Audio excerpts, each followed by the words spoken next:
مرکز مطبوعات ستاد بین اداروی تامین امنیت و ترتیبات جمعیتی در ولایت مختار کوهستان بدخشان شام 13 ایون سال 2022 از یافتن و مصادره کردن مقدار زیادی اسلحه و مهمات از طالب ایامبیکو و نیوشا گلوبوف خبر داد.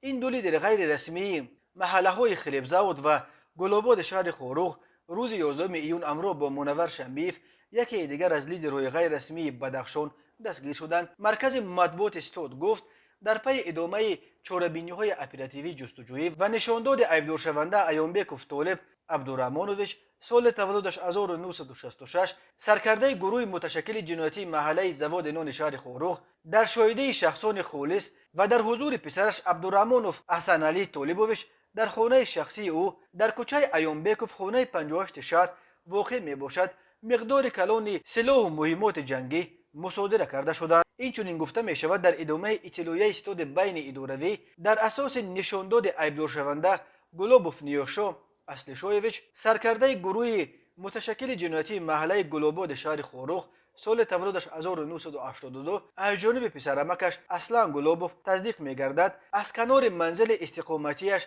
واقع در کوچه عبدالرحمن بنوی 92 شهر 15 اتومات کلاشنیکوف با 11 تیردان مصادره کرده شدند. تفتیش این اطلاع مقامات توسط منابع دیگر غیر ممکن به نظر می رسد. نزدیکان ایامبیکوف و گلوبوف برای شرح این خبر دسترس نیستند. طالب ایامبیکوف، نیوشا گلوبوف و منور شنبیف از جانب کارمندان مقامات حفظ حقوق روز 11 ایون بازداشت شدند. گفته می شد که آنها را برای صحبت به مقامات دعوت کردند ولی دیگر هیچ کدامش برنگشتند.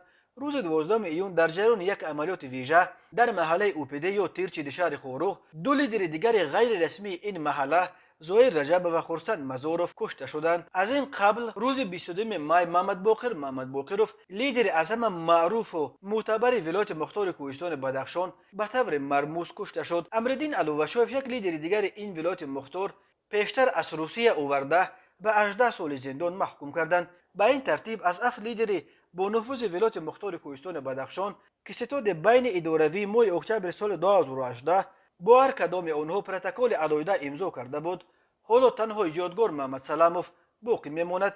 یادگار محمد سلاموف به فرق از اکثر لیدرهای دیگر منطقه نه در شهر خوروغ بلکه در دهه پرش نوینویه شغنان زندگی میکند. اخیرا یک منبع از نهادهای دولتی بدخشان به بامداد گفت مقامات قدرتی با یادگار محمد سلاموف مشکل ندارند. به گفته این صحبت ما یادگار کایها باز از همه فعالیت‌های ضد حقوقی دست کشیده دیگر به یگان کار دخالت نمی‌کند و به مثل یک شهروند عادی حیات مقرری به سر میبرد.